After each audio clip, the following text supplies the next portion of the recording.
Hola, gracias al grupo de entrenamiento en áreas críticas por la invitación a este congreso en actualización sobre COVID-19. Me invitaron a dar este tema que me corresponde como médico especialista en medicina de urgencias, que es la evaluación inicial y clasificación de la severidad del COVID-19.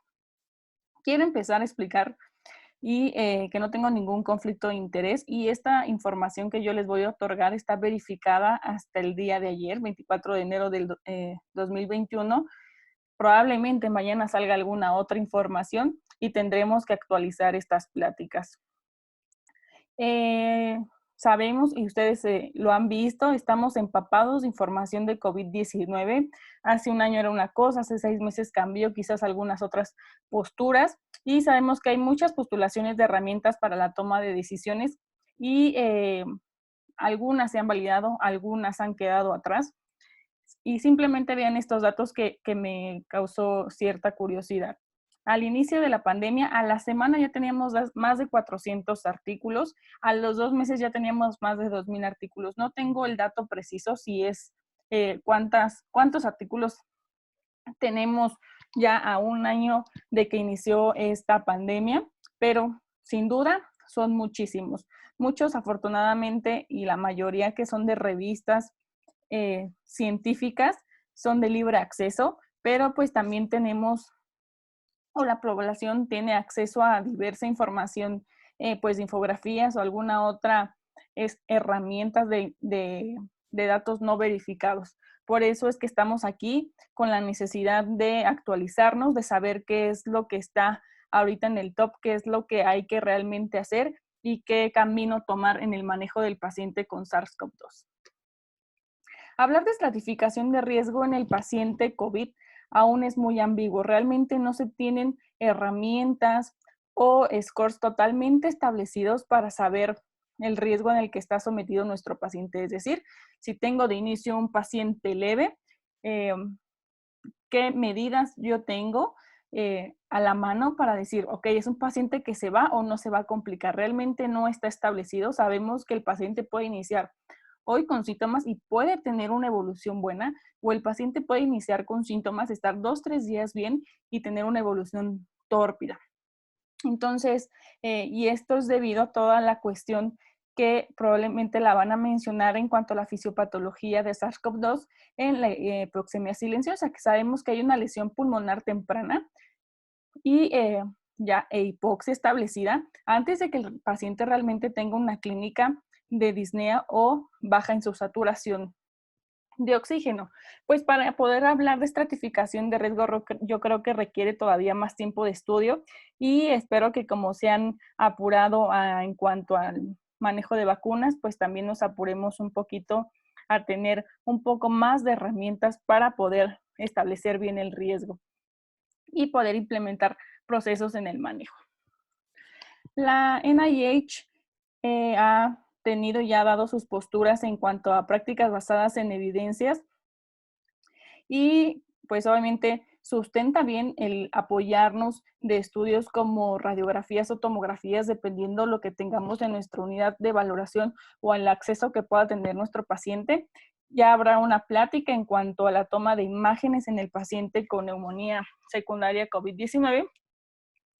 Obviamente apoyarnos también del uso de oximetría de pulso, gasometría arterial, laboratorios y sobre todo la clínica para nosotros en este conjunto de gabinete junto con la clínica poder tomar medidas y establecer el riesgo de complicaciones en el paciente que llegue con nosotros a valoración. Entonces, vamos a clasificar a nuestro paciente en 3 principales grupos, ¿ok? Nos vamos a ir desde leve, moderado y severo. Aquel paciente, y ya ustedes lo han visto, seguramente han visto muchísimos pacientes sospechosos o confirmados de COVID. La mayoría inicia con estos síntomas.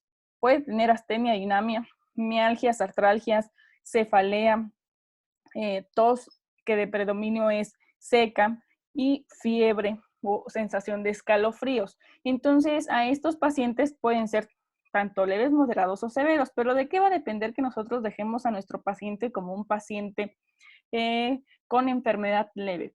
Que tenga estos síntomas, pero que aparte de esto no presente disnea y que radiográficamente o tomográficamente no haya evidencia de lesiones, ¿ok? Entonces aquí nosotros, pues con tranquilidad y tranquilidad entre comillas, porque sabemos que los pacientes pueden evolucionar al día o incluso en esos días críticos que son entre el día 7 y 10 de haber iniciado los síntomas, pero a estos pacientes podemos egresarlos a domicilio y hay baja evidencia de no recomendar que se continúe con la toma de laboratorios. Entonces, ¿qué hay que hacer con estos pacientes que tienen un caso clínico o una enfermedad leve? Y como ya bien lo saben, se deben dar antipiréticos, se recomienda hidratación y aislamiento. ¿Qué recomienda la CDC en cuanto al aislamiento? Porque es la pregunta que todo el mundo nos hace. Ok, doctora, ya soy caso confirmado de COVID, ¿ahora qué? Pues el tiempo recomendado son 14 días estrictos.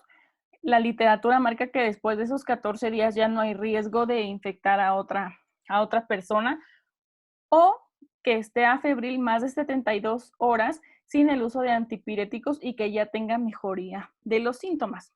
Ahora, que de inicio probablemente el paciente llegó entre su día 1 o el día 3 de síntomas a valoración con nosotros. Que en ese día, entre el 1, el 3 o el 4 que haya ido a valoración, nosotros la hayamos catalogado como un caso leve, no está exento de que presente alguna otra complicación o de que pase a moderado o que pase a severo. Es nuestra obligación educar, a los familiares y al paciente en cuanto a los datos. Ya la mayoría los vamos a ir viendo para que ustedes se los mencionen en cada una de sus valoraciones. Ahora vamos a pasar al siguiente grupo, que son pacientes con enfermedad moderada. Entonces, son los mismos pacientes que llegan con la misma sintomatología. En ocasiones ya se puede acompañar, sabe que ya el esfuerzo subir escaleras o me paro a caminar o al baño, ya siento un poco de dificultad respiratoria o siento un poco de dolor torácico, pero la oximetría se respeta por arriba del 93%. Le toman una imagen, quizás una tomografía, porque ya verán en la clase, no sé si la vayan a ver más adelante o ya pasó la clase, en cuanto al patrón radiográfico en una teleradiografía de tórax, que en datos muy tempranos de COVID no logramos observar muchas lesiones.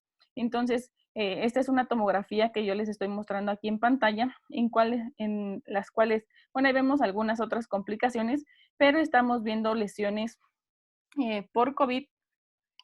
Entonces, a esta paciente que ya tiene lesiones tomográficas o radiográficas por COVID-19, pero la oximetría se mantiene, lo catalogamos como un paciente moderado. Ahora, ¿cuál sería el peor de los escenarios? Aquel paciente que ya presenta una sintomatología grave. Es aquel paciente que ya desatura estrictamente una oximetría de pulso por debajo del 93%, tiene aumento en la mecánica respiratoria, incremento en la frecuencia respiratoria arriba de 30 respiraciones por minuto, una PAFI menor a 300, y si nosotros le tomamos tanto tomografía como radiografía y vemos más del 50% del pulmón con afectación, ya, parejo y directo a un paciente con sintomatología grave. Simplemente vean esta radiografía, aunque sea portátil, prácticamente no se ve nada de pulmón. Este paciente pues ya tenía una patología de base como enfisema, pero todas las lesiones características de COVID, que no me voy a frenar mucho a describirlas porque tendrán una clase muy, muy padre en cuanto a patrones radiográficos en el paciente con COVID. Entonces, vean cómo los patrones son totalmente mucho más complicados y mucho más claros. Entonces, no necesitamos a fuerza tomarle una gasometría. Desde que estamos viendo que la oximetría de pulso ya está comprometida, el paciente automáticamente entra en grave y son pacientes que ya requieren tratamiento hospitalario. Los factores de riesgo, como en cualquier otra enfermedad, son los mismos, ¿no? No nada más hablar de COVID-19 enmarca estos factores de riesgo. Sabemos que otras neumonías, hasta nosocomiales, son los mismos factores de riesgo. Pero vean, están ya bien en un estudio que se hizo en China de aproximadamente 72,000 pacientes, dieron estos porcentajes. 10.5 incrementaba la mortalidad en aquellos con patologías cardiovasculares previas, 7.3 incrementaba la mortalidad en pacientes portadores de diabetes mellitus, 6.3 con enfermedades respiratorias previas, principalmente enfermedad pulmonar obstructiva crónica, 6% incrementa la mortalidad en aquellos pacientes con hipertensión arterial y aproximadamente el mismo porcentaje en pacientes oncológicos. No encontré bien el dato de cuánto incrementa la mortalidad en obesos, pero yo creo que se asemeja un poquito a las enfermedades cardiovasculares. Pero vean, el 56.6% de los pacientes obesos que tuvieron COVID-19 requirieron hospitalización. O sea, si tú tienes un índice de masa corporal arriba del 30%, tienes una probabilidad del 50% de requerir hospitalización o de complicarte si ya tienes COVID-19. Comparado con el 0.9% de los pacientes sin comorbilidades que pues probablemente no presentaron ninguna mortalidad. Este es en base a este estudio que les mencioné que se hizo en China de 72,000 pacientes. Pero sabemos que en la realidad, y si es que esta presentación la está viendo personal que no se dedica al área de la salud, sabemos que el COVID pues tanto puede ser letal para jóvenes que sin comorbilidades como para estos grupos. Realmente no estamos exentos de que si no tenemos ninguna comorbilidad no nos vayamos a complicar. Sin embargo, están totalmente relacionados y se ha visto una correlación directa con que tienen mayor riesgo de hipercoagulabilidad, lo que es estrictamente directo a incrementos del dímero D, incrementos de la interleucina 6, incrementos de proteína C reactiva y de ferritina. Ahora, ¿cuáles son los factores de riesgo para COVID-19? Ya los habíamos mencionado, que son las que encuadran al paciente que sea con enfermedad grave, y lo vuelvo a repetir. Aquellos pacientes que tengan una frecuencia respiratoria mayor a 22, una saturación de menor a 93 al área ambiente, que estén taquicárdicos. Acuérdense que la frecuencia cardíaca incrementada arriba de 100 latidos por minuto, hay que tener focos rojos. No cualquier paciente anda con más de 100 latidos por minuto. Y una PAFI por debajo de 300 milímetros de mercurio. Ahora, considerar todos los antecedentes que ya habíamos mencionado como factores de riesgo. El paciente tiene antecedente de EPOC, tabaquismo crónico, diabético mal controlado, alguna vez tuvo algún infarto agudo del miocardio que requirió intervencionismo coronario, o son pacientes con VIH, pacientes obesos que yo creo que la mayoría de los pacientes que ingresan están con mínimo un sobrepeso, enfermedad renal crónica, mayores a 65 años y antecedentes de hipertensión arterial. Entonces estamos evaluando antecedentes personales y signos vitales. Todo eso se da desde que nosotros estamos dialogando con él en el primer contacto, incluso hasta en triage. Si nosotros ya estamos catalogando a nuestro paciente, ejemplo, llega un paciente saturando al, pues no me voy a ir tan drástico como los que luego llegan saturando al 30%, pero un ejemplo tranquilo, un 88%, pero es un paciente de 70 años, entonces estrictamente este paciente se tiene que quedar hospitalizado. Entonces vamos a complementar nuestra evaluación con laboratorios para tener estos biomarcadores que nos hablan también de un factor de riesgo, que son dímero D, alguna literatura marca arriba de 1000, esta literatura la marca arriba de 500, ferritina arriba de 500, proteína C reactiva arriba de 100, linfopenia, LDH arriba de 245 y CPK 2 veces arriba del límite superior marcado por el registro de laboratorio. Ahora, lo voy a volver a repetir. Paciente leve son pacientes que tienen síntomas, ¿no? Todos los síntomas que ya hasta la población la conoce, pero sin disnea. Ahora, no porque el paciente les diga no tengo disnea, vamos a dejar de valorar nuestra oximetría de pulso. Acuérdense que existe la hipoxemia silenciosa en pacientes con COVID. Puede el paciente estar saturando al 60% y decirles que no tiene disnea. Paciente con saturación arriba de 95, está tranquilo, no está taquipnéico, no está taquicárdico, le tomamos una radiografía, una tomografía y la vemos completamente normal y el paciente no tiene ninguna comorbilidad. Entonces son pacientes que podemos tratar de forma ambulatoria, pero ojo, eso es a lo que me refería en cuanto hay que hablar con el familiar y con el paciente. Con que del día que lo estamos valorando sea un caso leve, no estamos exentos. Acuérdense que el punto crítico en un paciente con COVID está entre los 7 y los 10 días. Por eso es que el paciente se debe de ir con datos de alarma, tiene que tener un oxímetro de pulso ahí a la mano en su domicilio para que en el caso de que baje su saturación o empiece con datos de disnea o de agitación o aumento de la mecánica respiratoria, vaya de forma urgente a una revaloración.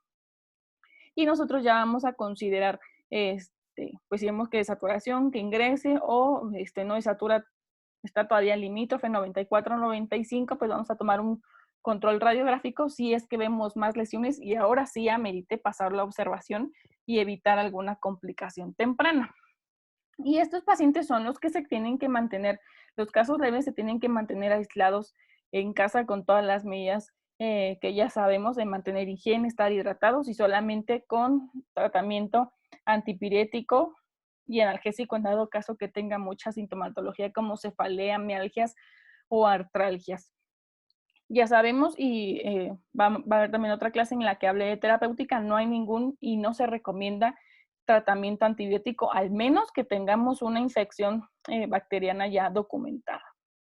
Ahora vamos a ir a especificar qué vamos a hacer con los grupos moderado y severo que ya había mencionado. En alguna otra literatura marca como crítico otro cuarto grupo o también englobado un poquito en el tercero, aquellos que ya requieren ventilación mecánica. Entonces, vamos por el moderado. Otra vez repito, saturaciones ya un poco pues limítrofes entre 92 y 94, ya están un poquito taquinéicos, taquicárdicos. Si se tomaron laboratorio ya tenemos incremento del dímero D o linfopenia y ya vemos, ya sea tomográfica o radiológicamente, alteraciones. Y el paciente puede presentar uno o dos factores de riesgo. En estos pacientes pues ya se tienen que mantener en observación. Sabemos que la situación sanitaria actualmente a estos pacientes llegamos a tomar la decisión de lo dejo o se egresa. Entonces, desafortunadamente yo estoy en la Ciudad de México debido a la demanda hospitalaria, pues a la sobrepoblación que está ahorita, no sobrepoblación, perdón, a la escasez de camas que hay en los hospitales, pues este tipo de pacientes se egresan a domicilio con todos los datos de alarma y con la vigilancia. De preferencia que estén ahí en contacto directo con algún médico de cabecera para que esté evaluando y detectando de forma temprana si es que requiere o no que se envíe ya al hospital. Desafortunadamente esto pues debido a toda la saturación, pero estrictamente pues se tendrían que quedar en observación, pero ya se prefiere dejar a todos los pacientes que ya requieren estrictamente oxígeno suplementario. Se tiene que complementar también con un electrocardiograma por todas las complicaciones cardiovasculares y acuérdense que algunos pacientes pueden estar asociándose a arritmias o datos de miocarditis o pericarditis o incluso infartos agudos del miocardio, no solamente el dolor torácico es por la neumonía. Ok, entonces el paciente está, por ejemplo, lo estamos valorando en el cuarto día y ya se encuentra con esas saturaciones entre 92, 94. Son pacientes que se les tiene que avisar que probablemente se vayan a poner un poquito más graves también entre el día 7 y 10. Algunos pacientes se extienden hasta las 2 semanas cuando empiezan a presentar alguna otra complicación. Y los datos severos, pues estrictamente ahora sí se quedan todos hospitalizados. Se debe de usar oxigenoterapia.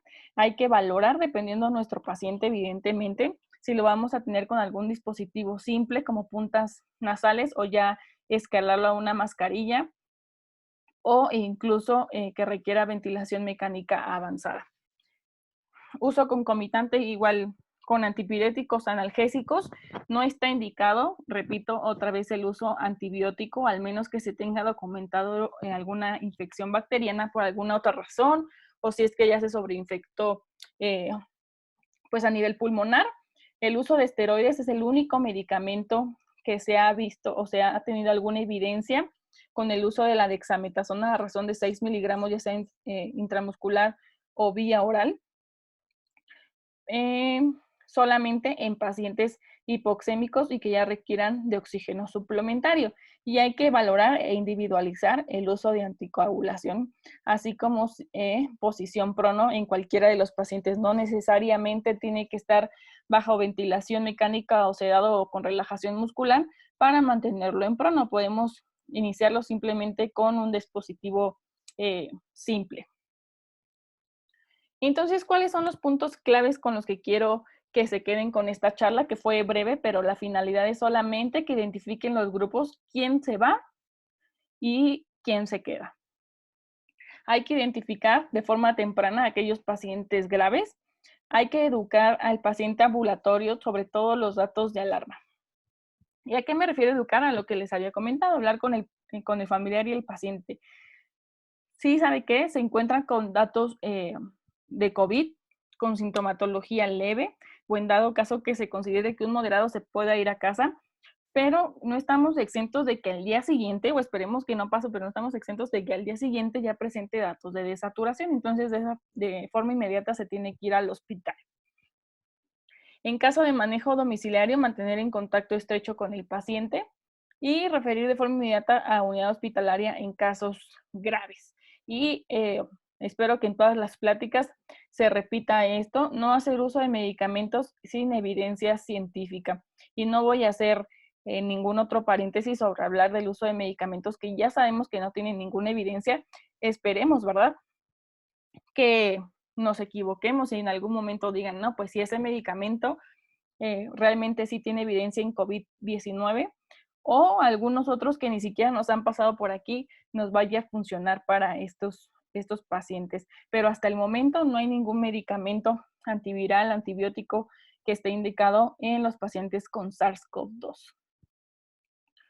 Muchas gracias, espero les sea de utilidad esta plática y sin duda sé que va a ser todo un éxito este congreso que será proyectado en YouTube del grupo Avento. Y quiero invitarlos este próximo 8 a 12 de febrero al Congreso Internacional de Medicina de Urgencias de Reanimación, que como sede original era Mérida, pero pues por cuestiones sanitarias y como lo estamos viendo en todas estas pláticas, pues no se podrá. Pero va a ser 100% virtual, excelentes ponentes, va a estar pues de hecho todo el team que estará dando estas pláticas de COVID-19 para que no se lo pierdan, va a estar muy bueno. Muchas gracias y hasta luego.